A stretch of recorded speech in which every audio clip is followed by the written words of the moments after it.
FDA rejects Otsuka's PTSD drug. What you need to know.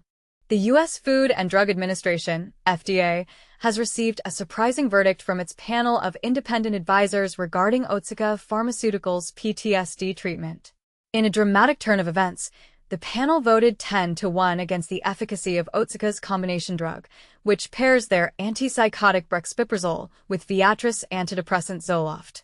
This decision casts a shadow over the future of this PTSD treatment, which was hoped to provide much-needed relief to millions of Americans. But here's where it gets controversial. The panel's verdict echoes the concerns raised by FDA reviewers earlier in the week, citing mixed trial results and potential adverse effects. The data presented by Otsuka, which included 1 mid-stage and 2 late-stage studies, failed to conclusively demonstrate that the combination treatment significantly reduced the severity of PTSD symptoms. While one of the late-stage studies did not meet its primary goal, the question remains, can we really ignore one negative study in favor of 2 positive ones? PTSD, a debilitating disorder affecting approximately 4% of U.S. adults, is commonly linked to war veterans but can also affect civilians who have experienced natural disasters, abuse, or other trauma. The potential for side effects such as weight gain and movement disorders associated with long-term antipsychotic use was discussed, but the panel acknowledged that the combination treatment might be a better option for those who don't respond well to Zoloft alone. Panelist Walter Dunn, an assistant clinical professor of psychiatry at UCLA, posed a thought-provoking question.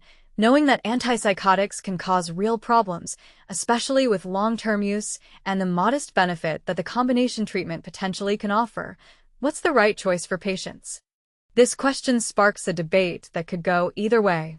Otsuka, undeterred by the setback, stated that they would continue to work closely with the FDA as the agency completes its review. Originally, the FDA was set to decide on the drug's approval by February 8, but the decision has been delayed. The FDA typically follows its advisors' recommendations, but it is not obligated to do so.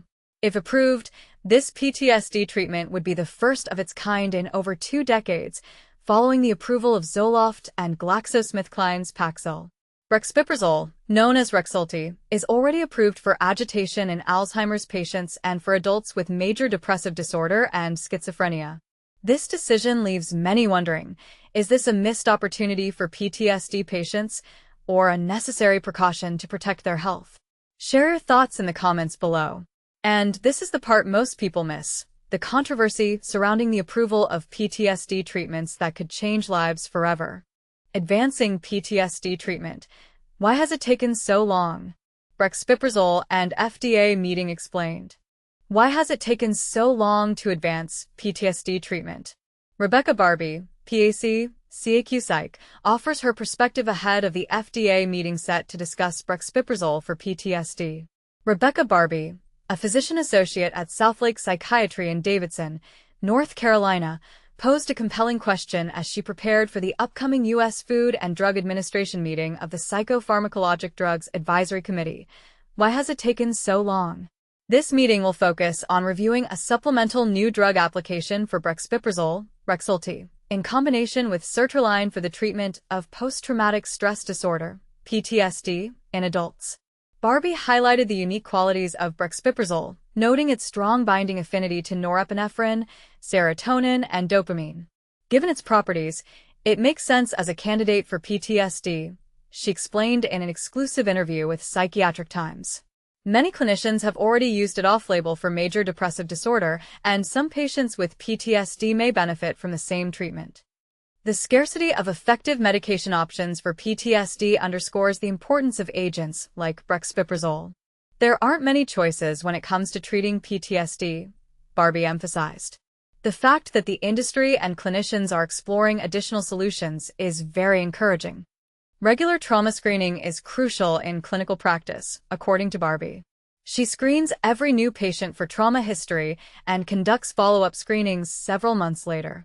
It can be difficult to bring up traumatic experiences during an initial evaluation, she shared. Screening again after getting to know the patient can yield more accurate results. While the FDA Advisory Committee meeting is not a final approval process, it marks a significant step forward. As stated on the FDA's website, Advisory committees provide independent expert advice to help the agency make informed decisions based on available science. Their recommendations are typically followed by the FDA, though they are not legally binding. It has been 2 decades since the last new medication was approved for PTSD, making this meeting particularly noteworthy. Scheduled for Friday, July 18, 2025, the event is open to the public. "I'm very excited and hopeful," Barbie expressed. For comprehensive coverage of the meeting, including expert analyses and implications for clinicians and patients, visit psychiatrictimes.com. But here's where it gets controversial. Could the approval of Brexpiprazole in combination with sertraline revolutionize PTSD treatment? What do you think? Share your thoughts in the comments.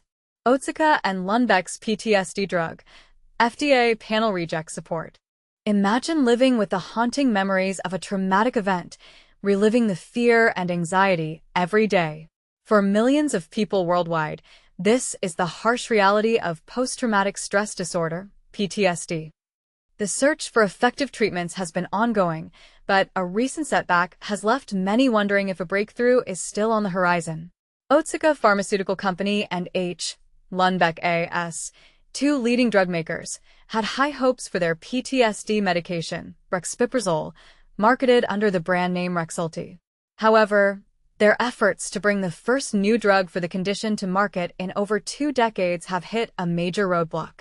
But here's where it gets interesting. The U.S. FDA panel's decision to reject the drug has sparked a heated debate about the future of PTSD treatment. The FDA's external advisory panel voted 10-1 against the efficacy of Rexulti in combination with sertraline, citing a lack of convincing evidence to support its use in treating PTSD. This decision has left many in the medical community stunned, as Rexulti had shown promise in earlier trials. So, what went wrong? The answer lies in the complexities of PTSD itself. This condition is notoriously difficult to treat, and the FDA's high standards for efficacy are not easily met. The FDA's decision has significant implications for the millions of people living with PTSD. With limited treatment options available, the need for innovative solutions has never been more pressing. But here's the thing. The FDA's rejection of Rexulti doesn't necessarily mean the drug is ineffective. It simply means that the current evidence doesn't meet the FDA's stringent standards. And this is the part most people miss. The FDA's decision is not a final verdict on the drug's potential. So, what's next for Rexulti and the future of PTSD treatment? The FDA's decision has sparked a heated debate about the need for more flexible approaches to evaluating PTSD treatments. Some argue that the FDA standards are too high, while others believe that the agency is simply doing its job in protecting public health. The controversy surrounding Rexulti has also raised important questions about the role of pharmaceutical companies in developing new treatments for complex conditions like PTSD. As we move forward, it's essential to consider the human impact of the FDA's decision. For those living with PTSD, the search for effective treatment is a matter of urgency. We need to ask ourselves, are we doing enough to support the development of innovative treatments for complex conditions like PTSD? Are the FDA's standards too high, or are they necessary to ensure public safety? The debate is far from over, and we want to hear from you. Do you think the FDA's decision was justified, or do you believe that Rexulti deserves another chance? Share your thoughts in the comments below.